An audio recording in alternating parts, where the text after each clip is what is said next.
Good morning friends, my name is Vijesh Bakliwal and welcome to my YouTube channel. आज के video में हम बात करेंगे कि क्या आधार कार्ड को वोटर आईडी से लिंक करना चाहिए या नहीं करना चाहिए। राइट। अभी अभी इलेक्शन कमीशन ऑफ इंडिया ने एक प्रोग्राम चलाया जिसका नाम है national electoral purification and authentication programme. इस प्रोग्राम का क्या तात्पर्य और क्यों चलाया, राइट।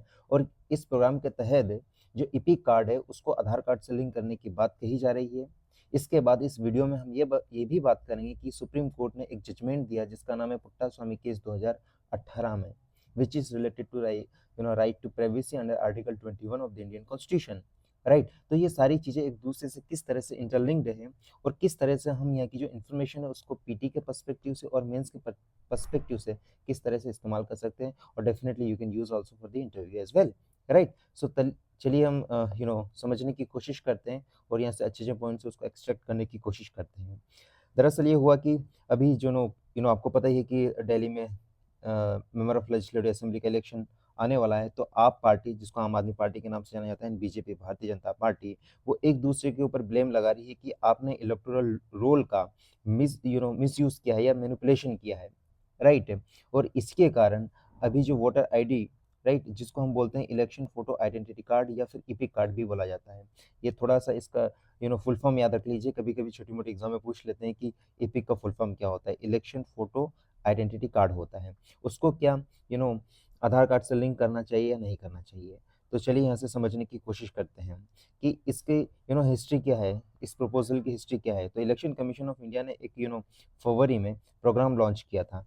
प्लीज़ इसका याद रखिएगा ईयर कि 2015 में इलेक्शन कमीशन ऑफ इंडिया ने national electoral roll purification and authentication programme याद रखा, मतलब लॉन्च किया था।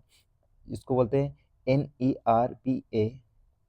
राइट। इसका फुल फॉर्म भी पूछा जा सकता है और कब लॉन्च किया है ईयर भी पूछा जा सकता है। पीटी के पर्सपेक्टिव से बहुत ज़्यादा इंपॉर्टेंट है। राइट।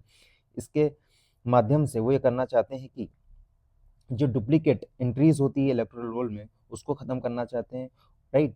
और ऑथेंटिकेटेड चीज़ों को ही वो एंट्री में शामिल करना चाहते हैं। राइट। तो इसी को अचीव करने के लिए इलेक्शन कमीशन ने ये प्रोग्राम को लॉन्च किया है। राइट। ताकि वो आधार कार्ड से लिंक कर सके। और अभी तक लगभग 300 मिलियन वोटर्स को लगभग 3 महीने के अंतर्गत लिंक कर चुके हैं आधार कार्ड से। हालांकि सुप्रीम कोर्ट ने इसके एक इंटरिम जजमेंट में 2015 में कहा है कि आप आधार कार्ड को लिंक कर रहे हो, अच्छी बात है, but Aadhaar card should not be mandatory, मतलब अनिवार्य तौर पे नहीं होना चाहिए कि वोटर आईडी से लिंक होना ही चाहिए। राइट। और सुप्रीम कोर्ट ने इस जजमेंट में ये भी कहा कि आधार कार्ड का यूज सिर्फ वेलफेयर स्कीम के लिए या फिर पेन लिंकिंग के लिए इस्तेमाल किया जा सकता है। राइट। और इसी के कारण फिर इलेक्शन कमीशन ऑफ इंडिया ने जो national electoral roll purification and authentication programme था उसको डिसकंटिन्यू कर दिया था। इसके बाद में सुप्रीम कोर्ट ने अपने फाइनल ऑर्डर, जो कि पुट्टा स्वामी केस के नाम से जाना जाता है, 2018 में ये बात की है कि पहली बात तो ये है कि जो बिल था उसको कॉन्स्टिट्यूशनल वैलिडिटी घोषित किया आधार एक्ट को। राइट। इसके बाद में वो आधार एक्ट बन गया। और शायद आपको पता हो कि आधार जो बिल आया था एज ए मनी बिल आया था। राइट। अंडर आर्टिकल 109 एंड 1010 की बात की जाती है, 110। Right. Article, sorry, yes, article दोनों याद रखिएगा। इसमें प्रोसेस दे रखी 109 में एंड इसमें लाइक डेफिनेशन दे रखी 1010 में। आर्टिकल दोनों इंपॉर्टेंट, याद रखिएगा। एनीवे, आगे चलते हैं। और इलेक्शन कमीशन ने ये बोला कि जो रिप्रेजेंटेशन पीपल ऑफ एक्ट है, आरपी एक्ट बोलते हैं 1950 और 1951, उसमें आपको आपको इन द सेंस पार्लियामेंट को इसमें अमेंड करने की आवश्यकता है, फिर ही हम आधार कार्ड को वोटर आईडी से लिंक कर सकते हैं। राइट। तो पार्लियामेंट में इस जो एक्ट था 1950 वाला, देखिए दो यहाँ पर एक्ट होता है, एक आरपी एक्ट 1950 बोलते हैं और एक आरपी एक्ट 1951 बोलते हैं, 1951 वाला। तो 50 वाला वोटर की qualification and related to voter जो क्वालिफिकेशन है, एज वगैरह, इन सारी चीज़ से डील करता है 1950 वाला। लेकिन 1951 वाला जो आरपी एक्ट है वो जो इलेक्शन लड़ता है, राइट, जो कंटेस्टिंग कैंडिडेट है उससे रिलेटेड इन्फॉर्मेशन को फर्निश करता है, उससे रिलेटेड इन्फॉर्मेशन के बारे में बताता है। लाइक क्वालिफिकेशन है या फिर कोई लड़ाई झगड़ा होगा, डिस्प्यूट होगा तो किस तरह से रिजोल्व करना है इलेक्शन से रिलेटेड। राइट। और इलेक्टोरल रोल को प्रिपेयर वगैरह करना 1950 के एक्ट में बात कही गई है। तो ये मेन पॉइंट है, याद रखिएगा। कभी कभी इसमें डिफरेंस पूछ लेते हैं या फिर पीटी में ही पूछ लेते हैं। तो पार्लियामेंट ने फिर 1950 और एक जो रूल है जिसका नाम है रजिस्ट्रेशन ऑफ इलेक्शन रूल 1960, इसमें भी दिसंबर 2021 में अमेंडमेंट किया और उन्होंने ये परमिशन दी कि ईपिक कार्ड को आधार कार्ड से आधार कार्ड से लिंक किया जा सकता है, राइट। और एक उन्होंने फॉर्मेट प्रोवाइड किया गया आधार का आधार की इन्फॉर्मेशन लेने के लिए, और इसमें एक शब्द का इस्तेमाल किया है कि may be submitted to the electoral registration officer by new voter in the time fresh registration. मतलब ये कि मे वर्ड का इसका कि मतलब ये मैंडेटरी नहीं है, हाँ, बट ये कि अगर आप नया वोटर आईडी बनवा रहे हैं, कोई 18 साल का लड़का है, लड़की है, उसको आधार कार्ड चाहिए, तो डेफिनेटली आप इस फॉर्म का इस्तेमाल कर सकते हैं और आधार कार्ड का डेटा प्रोवाइड कर सकते हैं। You may provide, that means it is not mandatory, right. तो अगर कोई नया वोटर आईडी इशू होना है तो फॉर्म 6 का इस्तेमाल किया जाएगा, याद रखिएगा। और यदि कोई पहले से ही वोटर आईडी है, फॉर एग्जांपल मान लो कि मेरी एज लाइक है 25 ईयर्स, तो अगर मुझे वोटर आईडी को वेरीफाई करवाना है तो मुझे आधार कार्ड देना है, तो फॉर्म 6B का इस्तेमाल करना पड़ेगा, राइट। ये सब बात कही इसमें। और उन्होंने ये बोला कि वॉलंटरी नेचर में, पहली बात तो ये है कि जो अमेंडमेंट किया गया है वॉलंटरी इन नेचर, मतलब ये मैंडेटरी नहीं है, इसलिए मे शब्द का यहाँ पे इस्तेमाल किया गया है।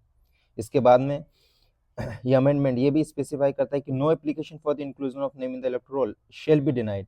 मतलब अगर आप आधार कार्ड नहीं दे रहे हो, इसके आधार पर ना तो आपकी एंट्री को रोका जा सकता और ना ही आपका नाम अगर एंट्री में तो उसको डिलीट किया जा सकता है। तो मैंडेटरी नहीं है, इस बात का आप ध्यान रखिएगा, राइट। हाँ, लेकिन इसके लिए एक सफिशिएंट कॉज देना पड़ेगा कि भाई आपके पास आधार कार्ड वगैरह नहीं है, राइट। तो अगर आधार कार्ड नहीं है तो आप क्या दे सकते हैं, तो उन्होंने अल्टरनेटिव डॉक्यूमेंट का नाम बताया, जैसे कि आप दे सकते हैं पैन कार्ड। पैन का फुल फॉर्म याद रखिएगा, परमानेंट अकाउंट नंबर होता है, राइट, जो कि इनकम टैक्स वगैरह और इनकम से रिलेटेड चीज़ें के बारे में जानकारी देता है। या फिर driving licence and passport and जो बैंक की पासबुक है वो आप दे सकते हैं, राइट। तो फिर ये बात को, इस अमेंडमेंट को फिर सुप्रीम कोर्ट में चैलेंज कर दिया गया है। सुप्रीम कोर्ट ने इलेक्शन कमीशन ऑफ इंडिया ने 2023 में इन्फॉर्म किया कोर्ट को कि हम कोशिश कर रहे हैं और submission of Aadhaar card mandatory नहीं है, राइट। और उन्होंने ये इलेक्शन कमीशन ऑफ इंडिया ने ये बोला कि हाँ, हम देख रहे हैं और एक क्लैरिफिकेशन और एक ठीक ठाक फॉर्मेट लेके आते हैं जिसमें मैंडेटरी वाला ऑप्शन नहीं हो कि आधार कार्ड देना ही आपको, तो ये आपका इलेक्शन कार्ड बनेगा या वोटर आईडी कार्ड बनेगा, राइट। और उन्होंने यही बोला कि हाँ, हम ये कोशिश कर रहे हैं ये ठीक करने की, लेकिन जो फॉर्म 6 है और 6B है, अभी भी amendment has not meant amendment है, उसमें अमेंडमेंट नहीं किया। जो पहले से इन्फॉर्मेशन ले रहे थे वो अभी भी ले रहे थे। It is a kind of one of the problems, right. तो ये सारी चीज़ में लिखिए। फिर इसके बाद में अगर हम लिंक कर रहे हैं, अब मोस्ट इंपॉर्टेंट ये मान के चलिए, मेंस के पर्सपेक्टिव से बहुत ज़्यादा इंपॉर्टेंट है कि अगर हम आधार कार्ड को ईपिक कार्ड से लिंक कर रहे हैं तो क्या इसके प्रोज है एंड कॉन्स है, क्या फ़ायदे हैं, क्या नुकसान है, राइट। तो समझने की कोशिश करते हैं कि देखिए, फ़ायदा तो ये है कि डेफिनेटली जो डुप्लीकेट एंट्रीज है, राइट, उनको हटा देंगे। फर्जी लोग आ गए और वोटर का आईडी बनवा लिया और अपना वोट दे रहे हैं, राइट, तो ये हट जाएगा। पहला फायदा तो ये है। दूसरी बात ये है कि कम से कम 650 मिलियन आधार कार्ड है, उनको ऑलरेडी इस प्रोसेस में वो अपलोड कर चुके हैं, तो it is a big achievement, like we should praise election commission of India for it, right. लेकिन इसके अलावा कुछ कंसर्न है।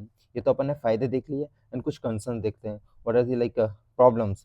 पहली बात तो ये है कि आधार कार्ड का जो डेटा है उसमें क्या एरर्स है, मतलब किसी का नाम ठीक नहीं है, डेट ऑफ बर्थ ठीक नहीं है, या फिर रेसिडेंशियल एड्रेस सही नहीं है, तो अगेन ये रॉन्गफुल रिजेक्शन और डुप्लीकेशन ऑफ एंट्री हो सकता है। मान लो कि तुम हो किसी गांव के और वहीं का सब ठीक ठाक है, लेकिन बस थोड़ा सा आपका नाम कुछ गलत हो गया या फिर कुछ एड्रेस में थोड़ा सा कुछ प्रॉब्लम आ गई तो रिजेक्ट कर दिया। अगर आपको रिजेक्ट कर दिया तो वोट देने का अधिकार नहीं रहे, क्योंकि आपका इलेक्शन कार्ड ही नहीं बनेगा। समझ में आ रही बात, ये वाली बात है। दूसरी बात है कि आधार कार्ड जो है वो केवल रेसिडेंशियल का प्रूफ है, ना कि सिटीजनशिप का। आधार कार्ड किसी का भी बन सकता है, लेकिन जो वोटर आईडी कार्ड है वो किसी का नहीं बनेगा। जो यहाँ का सिटीजन है, इंडिया का सिटीजन है, उसी के लिए ही बनेगा, राइट। तो अगेन यहाँ पर प्रॉब्लम क्रिएट हो सकती है। तो इसीलिए इलेक्शन कमीशन ऑफ इंडिया को अलग से एफर्ट्स लगाने की आवश्यकता है कि इस तरह की चीज़ें ना हो। फाइनली उन्होंने ये बोला कि अगर आप लिंक कर रहे हो, राइट, तो उन्होंने बोला कि where the linkage to happen at the back and the mere mention of the Aadhaar card number on the EPIC card, कि भाई इपिक कार्ड के साथ मतलब जो इलेक्शन फोटो आइडेंटिटी कार्ड है उसके ऊपर अगर आधार कार्ड का नंबर भी उसके ऊपर आ रहा है तो प्रॉब्लम ये होगी कि जो पॉलिटिकल पार्टी होती है उनको इलेक्टोरल रोल दिया जाता है, राइट। तो उसके ऊपर आधार कार्ड है, उस आधार कार्ड का नंबर है, उसका मिसयूज किया जा सकता है। समझ रहे हो? तो again like it's violation of the right to privacy. आपका जो अधिकार है फंडामेंटल राइट उसका हनन हो सकता है, राइट, ये हो सकता है। इसके अलावा अब ये कि हम क्या कर सकते हैं, like what is the best way forward, क्या करना चाहिए। तो ये पॉइंट याद रखिएगा, मोस्ट इंपॉर्टेंट पहली बात तो ये याद रखिएगा कि right to vote is a constitutional right. ये यूपीएससी ने पीटी में कई बार पूछा है और आगे भी पूछने की संभावना है। एक कॉन्स्टिट्यूशनल राइट है, लीगल राइट नहीं है, क्योंकि वहां पर ऑप्शन दे रखे थे लीगल राइट, कॉन्स्टिट्यूशनल राइट, तो यूपीएससी ने भी ये माना था कि लीगल राइट है। क्यों? क्योंकि सुप्रीम कोर्ट ने अपने जजमेंट में कहा है कई बार, तो इस बात का याद रखिएगा। और एनसीईआरटी में भी ये लिखा था। और ये राइट टू वोट है वो एक तरह से बेसिक स्ट्रक्चर का पार्ट है, किसके लिए? फ्री एंड फेयर इलेक्शन के लिए, राइट। और ये इस चीज को जो लेजिस्लेशन एक्शन है उसके द्वारा इसको कर्टेल नहीं किया जा सकता है, राइट। और सिटीजन होते हैं वो मोस्ट इंपॉर्टेंट स्टेक होल्डर्स होते हैं डेमोक्रेसी में, डेमोक्रेसी को सस्टेन करने के लिए, डेमोक्रेसी को बढ़ाने के लिए, और डेमोक्रेसी को और भी स्ट्रेंथन करने के लिए, राइट। अगली बात ये कही कि इलेक्शन कमीशन ऑफ इंडिया को जो ईपिक कार्ड को आधार कार्ड से लिंक कर रहे हैं, इसके लिए एक अवेयरनेस पब्लिकली अवेयरनेस फैलाने की आवश्यकता है, राइट, ताकि हमारी जो इलेक्टोरल प्रोसेस है वो को एकदम मजबूत किया जा सकता है, राइट। और वोटर्स के बीच में जो भी इस चीज से संबंधित कोई कंसर्न है उसको रेक्टिफाई करने की आवश्यकता है, राइट। साथ ही साथ उन्होंने ये बोला कि जो फॉर्म है, जो 6 एंड 6B वाला फॉर्म है, उसको क्या करना चाहिए? सूटेबल फॉर्मेट में होना चाहिए और बिना किसी डिले के, राइट, ताकि और ये रिफ्लेक्ट कर सके कि आधार कार्ड मैंडेटरी नहीं है, आपको एपिक कार्ड लेना है, तो ताकि आपको कोई दिक्कत ना हो, राइट। ऐसा supreme as per the submission of the election commission in the year of 2023 in the supreme court में ऐसा इलेक्शन कमीशन ऑफ इंडिया ने बोला है, बट ये चेंज नहीं हुआ, तो ये चेंज होने की आवश्यकता है, राइट। तो आई होप आपको बहुत सारी चीज़ यहाँ से समझने को मिली होगी, अंडरस्टूड हुई होगी, ताकि आप मेंस के आंसर राइटिंग में इसका इस्तेमाल कर सकते हैं, पीटी में और इंटरव्यू में, राइट। चलिए अब समअप कर लेते हैं थोड़ा सा। पहली बात तो ये है, थोड़ा सा इसके बारे में लिंक करिए, मतलब पढ़िए। तो एक बिल आया था जो कि अब एक्ट बन चुका है, शायद इलेक्शन लॉ अमेंडमेंट बिल 2021 जो एक्ट बन चुका है, वो यही बोलता है कि आधार कार्ड को लिंक करना है किससे? एपिक कार्ड से, वोटर आईडी से, जिसमें एक फॉर्म 6B है, इसको याद रखिएगा। ये वही इन्फॉर्मेशन मांगता है, इलेक्ट्रल रजिस्ट्रेशन ऑफिसर को आपको देना होती है, ताकि आपका आधार कार्ड है वो किससे लिंक हो जाए? वोटर आईडी से, राइट। ये बात इसमें कही गई है।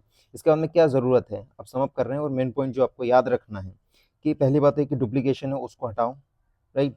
ये वाला मेन उद्देश्य, अगर आधार कार्ड को लिंक करेंगे वोटर आईडी से, तो और डेटा जो हमारा पुराना है उसमें अपडेट हो जाएगा, तो अपडेट डेटा हो जाएगा, बहुत अच्छी बात है, राइट। और ऑल इंडिया लेवल पे एक वोटर आईडी बन जाएगा, मतलब अगेन डुप्लीकेशन नहीं हो पाएगा। और यूनिवर्सली इंश्योर होगा कि वेलफेयर स्कीम्स वगैरह के साथ, राइट, कि वेलफेयर स्कीम्स वगैरह आपको ठीक ठाक मिल जाए। लेकिन आधार कार्ड को हम वोटर आईडी से लिंक करें तो उसके साथ क्या इश्यूज हैं? पहला इशू तो ये है कि राइट टू प्राइवेसी का उल्लंघन हो सकता है, पुट्टास्वामी केस में बोला है, क्योंकि इलेक्शन कमीशन के द्वारा जो रजिस्टर्ड पॉलिटिकल पार्टी है उनको इलेक्टोरल रोल्स वगैरह दिया जाता है, रिकॉग्नाइज पॉलिटिकल पार्टी उनको इलेक्टोरल रोल दिया जाता है, उसमें अगर आधार कार्ड का नंबर होगा तो इसका मिसयूज हो सकता है, राइट। बायोमेट्रिक एरर, ये डेटा याद रखिएगा कि UIDA, ठीक है, UIDAI ने बोला है कि लगभग जितने भी आधार कार्ड है उसमें लगभग 12% आधार कार्ड है उसमें बायोमेट्रिक एरर होता है, मतलब कभी आपका आइरिस वाली स्कैन नहीं ले रहा, हाथ का फिंगरप्रिंट का एक्सेट्रा, तो again it is a problem. और आधार कार्ड केवल एक रेसिडेंशियल का प्रूफ है, ना कि सिटीजनशिप का, राइट। तो अगर आधार कार्ड के आधार पे ही आप अगर डिनाई कर रहे हैं तो that means you are denying the citizenship of India as well, so it is a kind of challenges again, right. और दूसरा ये कि ऑपरेशनल, आप अगर तुम कर रहे हो सारी चीज ठीक ठाक, अच्छी बात कर रहे हैं इलेक्शन कमीशन ऑफ इंडिया मिलके, बट अगर ऑपरेशनल में अगर आप देखते हो, अगर ग्राउंड लेवल पे अगर इम्प्लीमेंट कर रहे हो, वहाँ पे आर्बिट्रली, मतलब कुछ भी समझ के आप वोटर को वोटर के जो नाम है उनको डिलीट कर रहे हो, ऐसा हुआ है ड्यूरिंग द तेलंगाना इलेक्शन, तो again it is one of the problem, right. तो इस चीज का भी ध्यान रखना होगा, ये चैलेंजेस हैं। इसके अलावा पुट्टास्वामी केस आपको पता ही है, आपने पढ़ा है, right to privacy and article 21 of the constitution of India. एक मोस्ट इंपॉर्टेंट केस है, उसका नाम याद रखिएगा, लाल बाबू हुसैन केस 1995, राइट।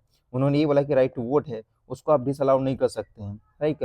और जो four proof of the identity, right, तो उन्होंने बोला कि अगर आपके पास कोई voter can rely on any other proof identity, मतलब जरूरी नहीं कि आपको आधार कार्ड देना है, इसके अलावा भी आप दूसरे आईडीज वगैरह ले जा सकते हो और वोट देने देने के लायक हो सकते हैं, राइट।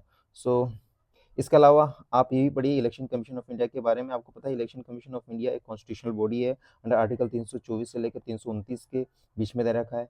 24वें आर्टिकल में क्या दे रखा है, कुछ कुछ आर्टिकल के पॉइंट पता होना चाहिए कि लाइक इसमें बोला है कि आपको सुपरविजन करना है, डायरेक्शन एंड कंट्रोल करना है इलेक्शन को by the election commission of India. Article 325 में क्या बोल रखा है, 26 में क्या बोल रहा है, ये आपको पता होना चाहिए। 25 में बोल रहा है कि लाइक रिलीजन रेस के आधार पे आपको डिसअलाउ नहीं किया जा सकता है वोट देने से। 26 में अडल्ट फ्रेंचाइज की बात की है। 27 में बोला गया आर्टिकल 327 में क्या बोला गया है कि आप लाइक एलिजिबल है किसके लिए, हाउस ऑफ द पीपल में वोट देने के लिए। 328 में बोला गया कि आप लेजिस्लेचर के लिए उसमें वोट देने के लिए अधिकार रखते हैं। और 329 में क्या बोला गया, उसमें बोला गया है कि भाई इलेक्शन कमीशन और ये इलेक्टोरल प्रोसेस है उसमें जुडिशरी इंटरवीन नहीं कर सकती है। तो again it is a kind of separation of power, right है। सो ये आपके बारे में जानकारी रखो कॉन्स्टिट्यूशनल बॉडी। और आप एक डेट भी याद रखिएगा 25 जनवरी, राइट है। इसको क्या बनाया जाता है, इसको नेशनल वोटर डे बनाया जाता है। और नेशनल वोटर डे क्यों मनाया जाता है, क्योंकि इसी के दिन का अपना जो इलेक्शन कमीशन ऑफ इंडिया है उसका इस्टेब्लिशमेंट हुआ था 1950 में, राइट है। इसलिए आपको पता हो कि 1950 एक वोटर हेल्पलाइन नंबर भी है।